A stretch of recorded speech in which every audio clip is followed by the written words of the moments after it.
Hello ഇപ്പോൾ എല്ലാവർക്കും ഈച്ചനെ കൊണ്ടുള്ള ഇടങ്ങേറായിരിക്കില്ല എങ്ങനെ ഈച്ചനെ തുരത്താന്നുള്ള ചിന്തയിലായിരിക്കില്ലേ. അപ്പോൾ അത് നമുക്കൊരു ലിക്വിഡ് ഉണ്ടാക്കിയാലോ.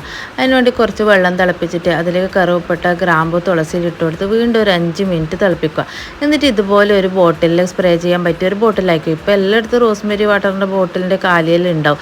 അപ്പോൾ അതിലേക്ക് ഒഴിച്ചെടുത്ത് എളുപ്പമായി. ഇതാ എൻ്റെ വീട്ടിലേക്ക് കണ്ട ഈച്ചൊരു ജില്ലാ സമ്മേളനമുള്ളൂ. സംസ്ഥാന സമ്മേളനമുള്ളവർ ഈ ലിക്വിഡിലേക്ക് ഒരു ഇത്തിരി വിനാഗിരി കൂടി ഒഴിച്ചു കൊടുത്തോട്ടാ. അപ്പം ഞാൻ ജസ്റ്റ് ഒന്ന് തുടച്ച് നോക്കി. സാധാരണ രീതിയിൽ തുടച്ചേരം പോയില്ല. പിന്നെ ഞാൻ എന്ത് ചെയ്തു, നമ്മുടെ ലിക്വിഡ് ഒന്ന് പരീക്ഷിച്ച് നോക്കി.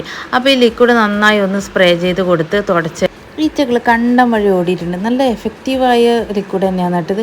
അപ്പോൾ എല്ലാവരും ഇതൊന്ന് ട്രൈ ചെയ്ത് നോക്കണേ. ട്രൈ ചെയ്തിട്ട് നിങ്ങളുടെ അഭിപ്രായം ഒന്ന് കമൻറ്റ് ചെയ്യണേ. എൻ്റെ ചാനൽ ആദ്യമായിട്ട് കാണുന്നവരാണെങ്കിൽ ഒന്ന് സബ്സ്ക്രൈബ് ചെയ്യണേ. പിന്നെ ലൈക്ക് ചെയ്യാൻ മറക്കല്ലേ. പിന്നെ നമ്മൾ നിലം തുടക്കാനുള്ള വെള്ളത്തിലും ഇത് കുറച്ചൊന്ന് ഇറ്റിച്ച് കൊടുത്തിട്ട് തുടച്ച് നോക്കിയാൽ മതി കേട്ടോ. അപ്പം നിലത്തുള്ള ഈച്ചകളൊക്കെ പോകുന്നുണ്ട്. പിന്നെ ഇത് കെമിക്കലൊന്നും അല്ലാത്ത സ്ഥിതിക്ക് നമുക്ക് ധൈര്യത്തിൽ ഇത് എവിടെ ഉപയോഗിക്കാം കേട്ടോ.